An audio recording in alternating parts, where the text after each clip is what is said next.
नमस्कार दोस्तों, आपका स्वागत है हमारे चैनल अननोन डायमेंशन पर। मेरा नाम करण है। दिल्ली में पैदा हुआ और पला बढ़ा। मेरी उम्र उस समय 23 साल की थी जब ये सब हुआ। सच कहूं तो मैं कभी भी भूत प्रेत जैसी बातों पर यकीन नहीं करता था। किताबों और न्यूज में जो भी पढ़ता था उसे मैं अंधविश्वास समझकर टाल देता था। लेकिन आज जब पीछे मुड़कर देखता हूं तो यकीन ही नहीं होता कि मेरे साथ जो कुछ भी हुआ वो सब हकीकत थी। उस साल गर्मियों की छुट्टियों में मैंने सोचा कि थोड़े दिन गांव घूम आता हूं। मेरा मामा उत्तर प्रदेश के एक पुराने गांव में रहते हैं। बचपन से वहां जाने का मन करता था, लेकिन कभी मौका नहीं मिला। पापा मम्मी ने भी कहा कि पढ़ाई के दबाव से थोड़ा ब्रेक ले लूं, तो मैं बस पकड़कर उस गांव जा पहुंचा। गांव काफी शांत और सुंदर था, लेकिन वहां का वातावरण अजीब सा लगा। हवा में जैसे एक भारीपन था। मामा का घर बड़ा था, पुराना भी। उसमें कई कमरे ऐसे थे जिनके दरवाजे हमेशा बंद रहते थे। मैंने मामा से पूछा भी कि ये कमरे क्यों बंद हैं, तो वो हंसकर टाल गए और बोले, बेटा, पुराना घर है, सब जगह इस्तेमाल नहीं होती। पहली रात जब मैं वहां ठहरा तो अजीब सी बेचैनी महसूस हुई। रात के लगभग 11 बजे होंगे। मैं बिस्तर पर लेटा हुआ था। नींद आ नहीं रही थी, तो मैं छत पर टिमटिमाते पंखे को देख रहा था। तभी हल्की हल्की आहट सुनाई दी।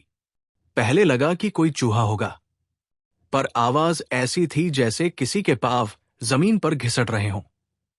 मैंने सोचा शायद मामा जाग रहे होंगे, लेकिन जब ध्यान से सुना तो आहट मेरे कमरे के बाहर वाले बरामदे से आ रही थी। दिल की धड़कन थोड़ी तेज हो गई। मैंने हिम्मत करके खिड़की से बाहर झांका। बरामदा बिल्कुल सुनसान था। न मामा, न कोई और, बस हवा चल रही थी। मैंने खिड़की बंद कर दी और खुद को समझाया कि शायद मेरा वहम है। रात के करीब 12 बजे अचानक लगा जैसे कोई मेरे कमरे के दरवाजे के पास खड़ा है। दबे पांव, धीरे धीरे। मैं पसीने से तरबतर हो गया। साहस जुटाकर दरवाजा खोला। बाहर कोई नहीं था, बस हल्की सी ठंडी हवा का झोंका मेरे चेहरे से टकराया। मैं वापस बिस्तर पर लेटा ही था कि आंगन की ओर से फुसफुसाने की आवाज आई, बिल्कुल धीमी, जैसे कोई मेरा नाम ले रहा हो। करण। मेरी रूह कांप गई। मैंने मच्छरदानी हटाई और धीरे धीरे बाहर निकला। चांदनी रात थी। पूरा आंगन सफेद रोशनी से नहाया हुआ था, और वहां ठीक बीच में मुझे लगा कोई परछाई खड़ी है, लंबी, दुबली सी। उसका चेहरा साफ नहीं दिख रहा था, लेकिन मुझे एहसास हुआ कि वो मुझे घूर रही है। मेरे कदम जैसे जमीन में जड़ गए। मैं चिल्लाना चाहता था, पर आवाज गले में ही अटक गई। अचानक वो परछाई हिली और धीरे धीरे पिछवाड़े की ओर बढ़ गई। मेरे पैरों में इतनी हिम्मत नहीं थी कि उसका पीछा कर सकूं। मैं भागकर कमरे में आया और दरवाजा अंदर से बंद कर लिया। उस रात मैं बिल्कुल नहीं सो पाया। सुबह जब मामा को यह बात बताई तो उन्होंने बस इतना कहा, गांव के पुराने घरों में ऐसी बातें आम हैं, बेटा, ध्यान मत दिया कर। लेकिन उनकी आंखों में जो घबराहट थी उसने मुझे और डरा दिया। मुझे लगा था कि यह बस एक रात का वहम होगा, लेकिन मुझे क्या पता था, यह तो बस शुरुआत थी। गांव में दूसरी सुबह नींद मेरी आंखों से कोसों दूर थी। पिछली रात की वो परछाई दिमाग से निकल ही नहीं रही थी। मैं सोच रहा था कि शायद ये सब थकान और नए माहौल की वजह से हुआ होगा, लेकिन अंदर कहीं न कहीं एक डर गहराई तक बैठ चुका था। दिन में सब कुछ सामान्य लगता था। गांव वाले अपने काम में व्यस्त, बच्चे खेलते हुए और औरतें कुएं से पानी भरती हुई। हां, वही पुराना कुआं जो मामा के घर से थोड़ी ही दूरी पर था। पहली बार जब मैंने उस कुएं को देखा तो अजीब सी सिहरन हुई। चारों तरफ काई जमी हुई और उसके पास एक टूटी फूटी लोहे की जाली रखी थी। गांव के एक बुजुर्ग ने मुझे देखा और पास आकर धीरे से बोले, बेटा, इस कुएं के आसपास मत भटका कर, ये जगह ठीक नहीं है। मैंने हंसते हुए कहा, क्यों बाबा, पानी में क्या भूत बसते हैं? उन्होंने मेरी आंखों में देखते हुए कहा, तुम मजाक समझ रहा है। यहां से कई लोग गायब हो चुके हैं। रात को कोई इधर मत आना। उनकी आंखों का डर मजाक नहीं था। मैं चुप हो गया। शाम होते ही एक अजीब बेचैनी छा गई। जब भी उस कुएं की दिशा में नजर जाती, ऐसा लगता जैसे कोई मुझे वहीं से देख रहा हो। रात के करीब 10 बजे, जब सब सो गए थे, मैंने फिर से वही आवाज सुनी। कोई धीरे धीरे मेरा नाम पुकार रहा था। करण। इस बार आवाज कुएं की दिशा से आ रही थी। मेरा पूरा शरीर ठंडा हो गया। मैं खिड़की से बाहर झांका। चांदनी सीधी कुएं पर पड़ रही थी और कसम से मुझे साफ दिखा कि वहां कोई खड़ा है। वो आकृति झुकी हुई थी, जैसे कुएं के अंदर झांक रही हो।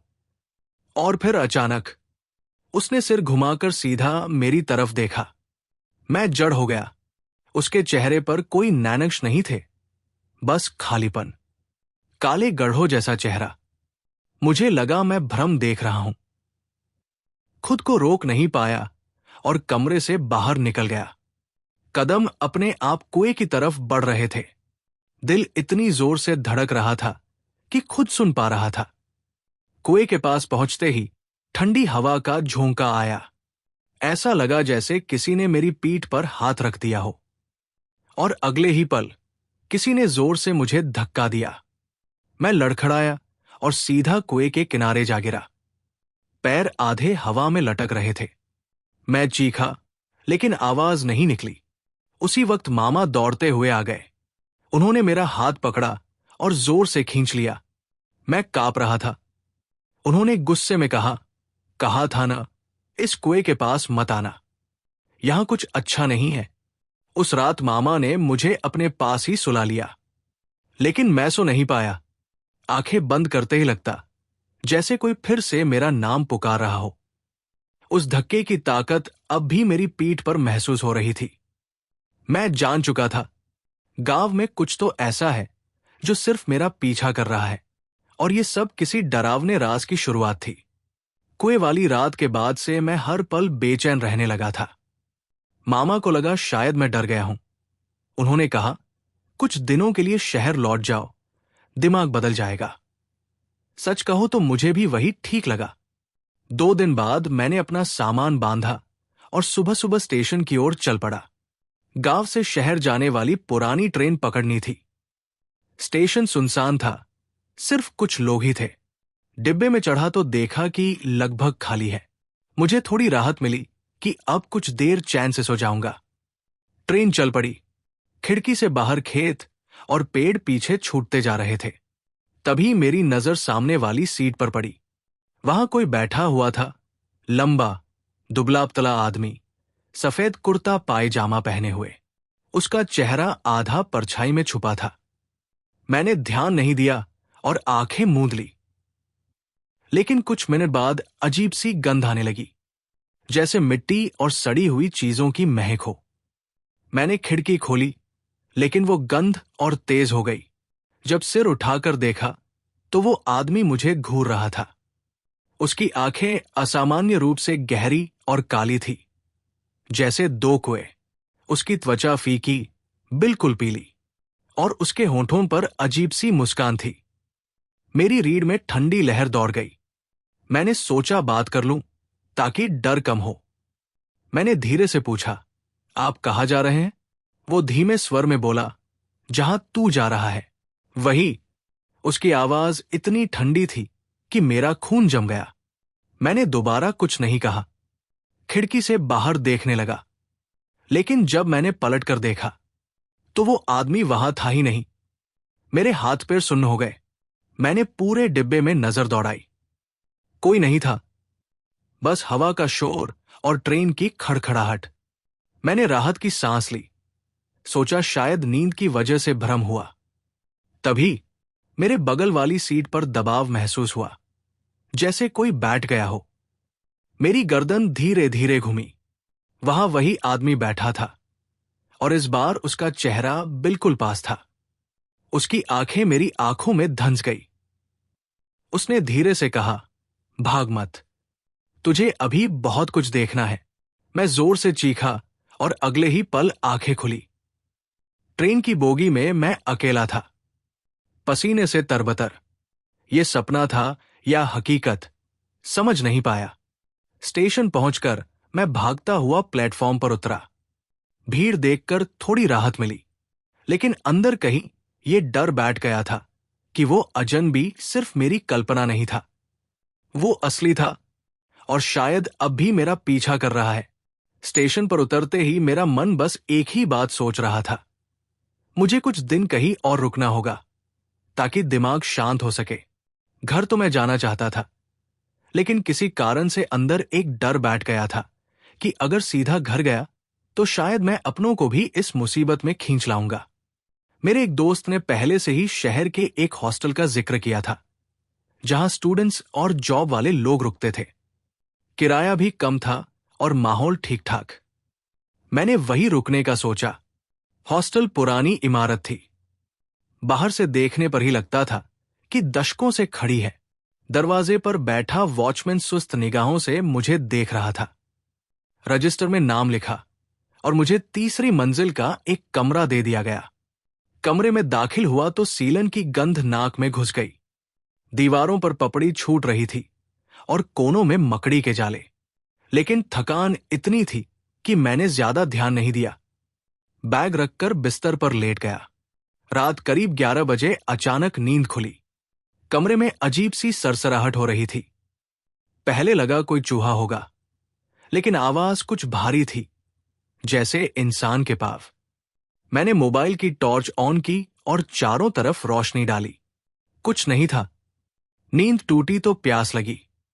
मैं पानी भरने के लिए कॉमन किचन की तरफ गया। गलियारा सुनसान था। चलते चलते अचानक लगा जैसे पीछे से कोई कदमों की आहट आ रही है।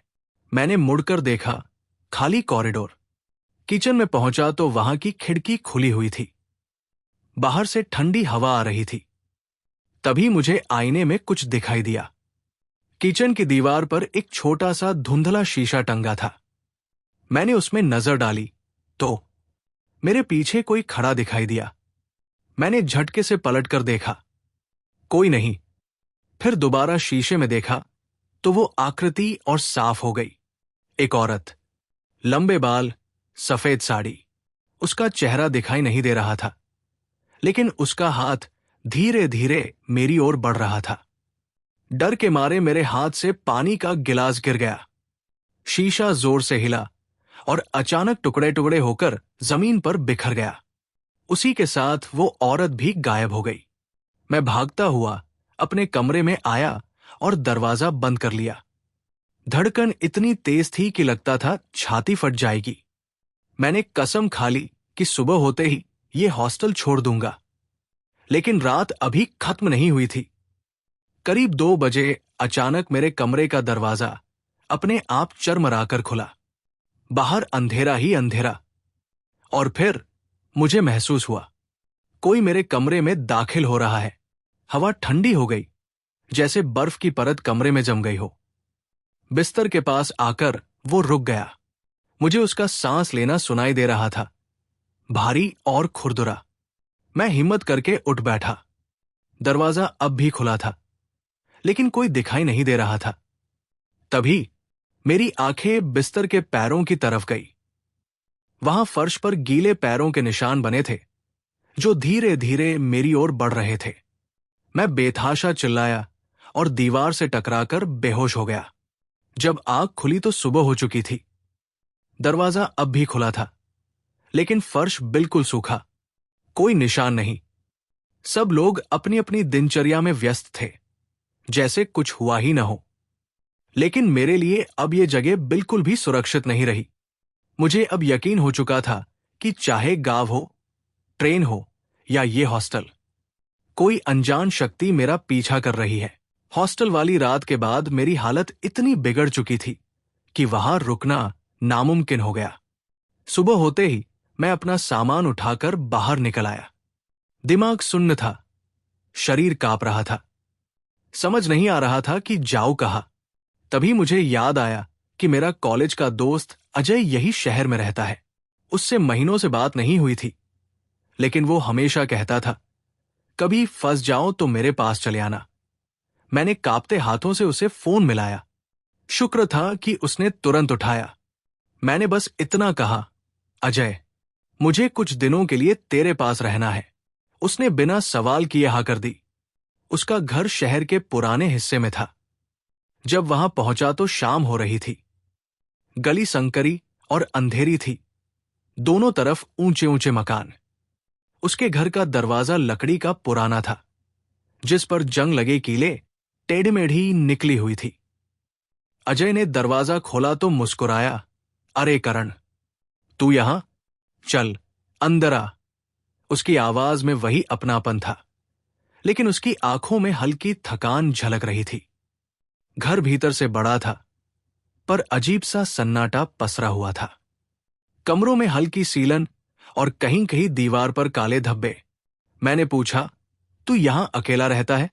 वो हिचकिचाया और बोला, हां, अभी तो अकेला ही हूं। रात को खाने के बाद हम दोनों छत पर बैठे बातें कर रहे थे। तभी अचानक मुझे लगा जैसे नीचे के आंगन में कोई खड़ा है। मैंने नजर डाली, पर अंधेरे में कुछ साफ नहीं दिखा। मैंने अजय से कहा, तेरे घर में कोई और भी है क्या? उसने सिगरेट का कश खींचते हुए कहा, नहीं। क्यों? मैंने बात वही छोड़ दी। लेकिन आधी रात को नींद खुली तो कमरे के कोने से किसी के रोने की आवाज आ रही थी, धीमी, सिसकियों भरी। मेरा गला सूख गया। धीरे से उठकर दरवाजा खोला तो अजय सोफे पर गहरी नींद में था। आवाज ऊपर की मंजिल से आ रही थी। मैं कांपते कदमों से सीढ़ियां चढ़ा। ऊपर पहुंचकर देखा कि एक कमरा बंद था। रोने की आवाज उसी के अंदर से आ रही थी। दरवाजा हल्का सा खुला था। मैंने झांक कर देखा तो दिल दहल गया। अंदर एक औरत जमीन पर बैठी थी।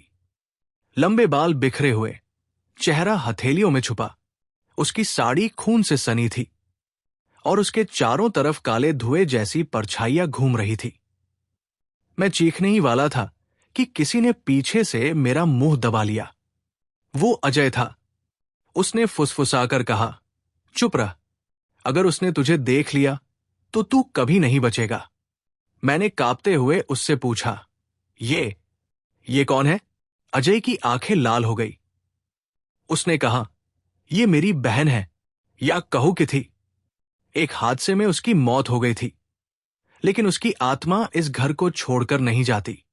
और अब ये सिर्फ मुझे ही नहीं, यहां आने वाले हर शख्स को सताती है। उसके बाद उसने जल्दी से दरवाजा बंद किया और मुझे कमरे में ले आया। मैंने कांपते हुए कहा, अजय, तू यहां कैसे रह लेता है? उसने खाली नजरों से मुझे देखा और बोला, आदत हो गई है, लेकिन तुझे यहां नहीं रुकना चाहिए। तू जा, वरना ये तुझे भी अपना बना लेगी। उसकी आवाज में डर से ज्यादा थकान थी, जैसे वो कई सालों से इस बोझ के नीचे दबा हो। उस रात मैं बिल्कुल नहीं सो पाया। हर थोड़ी देर में ऊपर से वही रोने की आवाज आती रही और एक बार तो साफ सुना। किसी ने मेरे नाम से पुकारा, करण।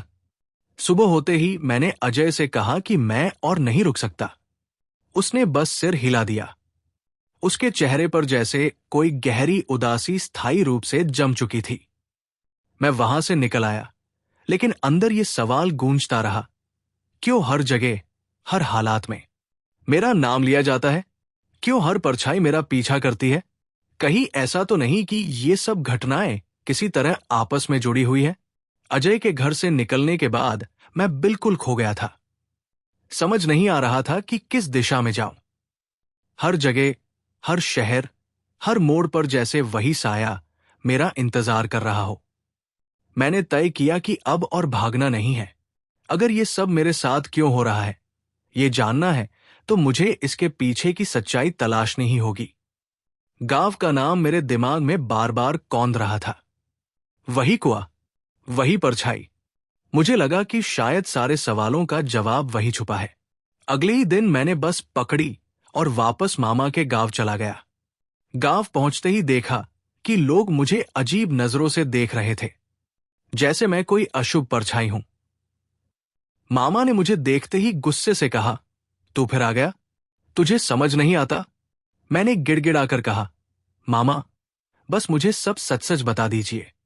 आखिर इस गांव और हमारे घर में क्या राज है? कुछ देर चुप रहने के बाद उन्होंने गहरी सांस ली और बोले, तुझे जो दिख रहा है, जो तेरे साथ हो रहा है, ये सब कोई संयोग नहीं है। ये तेरे खून से जुड़ा हुआ है। मैं सन्न रह गया। मामा ने आगे बताया, सालों पहले तेरे दादा के जमाने में गांव के एक जमींदार की हवेली थी। वहां पर काला तंत्र किया जाता था। उस हवेली में कई लोगों की बलि दी गई थी। उसी हवेली के पास वो कुआं है जिसे हमने हमेशा बंद रखने की कोशिश की। मेरे रोंगटे खड़े हो गए। मामा की आंखों में डर साफ झलक रहा था। उन्होंने कहा, तेरे दादा ने उस तंत्र को रोकने की कोशिश की थी, लेकिन उसका असर हमारी नस्ल पर लग गया। अब हर पीढ़ी में कोई न कोई इसका शिकार बनता है। मैंने कांपते हुए पूछा, तो मेरे साथ जो हो रहा है वो सब उसी श्राप का नतीजा है? उन्होंने सिर झुका लिया। जवाब ना था, लेकिन उनकी चुप्पी सब कह रही थी। रात होते ही मैंने ठान लिया कि हवेली को अपनी आंखों से देखना होगा। टॉर्च हाथ में लेकर मैं अकेला उस रास्ते पर चल पड़ा। हवेली गांव से थोड़ी दूर एक सुनसान जमीन पर थी। टूटी हुई दीवारें, दरवाजों पर जंग और हर तरफ जंगली घास। अंदर कदम रखते ही सीलन और सड़न की बदबू ने गला घोंट दिया। कमरों की दीवारों पर अजीब निशान बने थे, जैसे किसी ने खून से तांत्रिक मंत्र लिखे हों। मैं आगे बढ़ा तो एक कमरे से ठंडी हवा का झोंका आया। वहां एक टूटी हुई कुर्सी पर धूल जमी थी, लेकिन उस पर किसी के बैठने के ताजा निशान थे। अचानक टॉर्च झपकी और बंद हो गई। अंधेरे में मैंने साफ साफ सुना वही आवाज, करण। दिल की धड़कन इतनी तेज हो गई कि मैं सांस भी नहीं ले पा रहा था। तभी मेरे सामने परछाइयां बनने लगी, जैसे दर्जनों लोग एक साथ खड़े हों। सबके चेहरे धुंधले, और बीच में वही औरत, सफेद साड़ी वाली। उसकी आंखें खून की तरह लाल थी। उसने धीरे धीरे हाथ उठाया और मेरी तरफ इशारा किया। उसके होंठ हिले, तू ही है जिसकी हमें तलाश थी। मैं घुटनों के बल जमीन पर गिर पड़ा। दिमाग सुन्न हो गया। तभी मेरे कानों में अजय की आवाज गूंजी, अगर उसने तुझे देख लिया तो तू कभी नहीं बचेगा। और अब उसने मुझे देख लिया था। हवेली में जो देखा उससे मेरा दिल थम सा गया था। पर डर के बावजूद मैं खड़ा रहा, क्योंकि अब मुझे यकीन हो गया था, अगर मैं पीछे हटूंगा तो यह रहस्य कभी नहीं सुलझेगा। परछाई धीरे धीरे मेरे करीब आई। उसके साथ हवा ठंडी और भारी हो गई। मैं पीछे हटने लगा, लेकिन फर्श पर मेरे पैर जैसे जड़ में जम गए हों। आवाज फिर गूंजी, करण, तू ही है, तुझे अपना होना है। मैंने खुद से कहा कि डर के आगे मत झुको। अपनी आंखों में आंसू और दिल में हिम्मत लेकर मैंने धीरे से कहा, मैं डरता नहीं। मैं जानना चाहता हूं कि क्यों ये सब मेरे साथ हो रहा है। तभी हवेली की दीवारों पर लिखे हुए काले मंत्र चमकने लगे। कमरे में हल्की रोशनी फैल गई और परछाई का रूप बदलकर एक प्राचीन महिला का बन गया। उसका चेहरा अब साफ दिखाई दे रहा था, क्रोध और दुख से भरा। उसने मुझे बताया कि ये श्राप वर्षों पहले मेरे पूर्वजों पर पड़ा था। गलती सिर्फ किसी का अपमान नहीं था, एक निर्दोष की हत्या और उसकी आत्मा का बदला। अब हर पीढ़ी में पुरुषों का सबसे बड़ा बेटा इसका शिकार होता है। मैं कांप उठा। सवाल मेरे दिमाग में घूम रहे थे, तो क्या मैं भी इसका शिकार बनने वाला हूं? उसने जवाब दिया, हां, लेकिन अगर तू समझदारी और साहस दिखाएगा तो भागने का रास्ता है। मैंने पूछा, कैसे? परछाई ने कहा कि मुझे अपने खून की नस्ल के रहस्य को जानना होगा, परिवार की गलती को स्वीकार करना होगा और हवेली में रखी प्राचीन मूर्ति पर ध्यान केंद्रित करके प्रार्थना करनी होगी। रात भर मैंने वही किया, मंत्रों को पढ़ा, प्रार्थना की और अपने पूर्वजों की गलतियों को महसूस किया। धीरे धीरे परछाई का रूप कम होता गया। उसका क्रोध शांत हुआ और हवा में हल्की रोशनी फैल गई। सुबह जब सूरज की पहली किरण आई, मैं हवेली के बाहर खड़ा था। शरीर थक चुका था, लेकिन मन शांत था। मुझे एहसास हुआ कि श्राप पूरी तरह खत्म नहीं हुआ था, पर कमजोर हो गया था। अब ये मेरे साथ है, लेकिन मैं डर के बजाय सजग और समझदार बन गया हूं। इस घटना के बाद मेरी जिंदगी बदल गई। मैं अब भी डर महसूस करता हूं, पर जानता हूं कि डर से भागना समाधान नहीं है। जो कुछ हुआ वो मेरी सीख बन गया, और मुझे पता है कि एक दिन इस श्राप का सामना किसी और पीढ़ी को भी करना पड़ेगा। तो दोस्तों, ये थी हमारी आज की रहस्यमयी कहानी। अगर आपको वीडियो पसंद आया हो तो लाइक और शेयर करना मत भूलिए। और हां, चैनल को सब्सक्राइब करें और बेल दबाएं ताकि आप हमारी अगली रहस्यमयी कहानियां सबसे पहले देख सकें।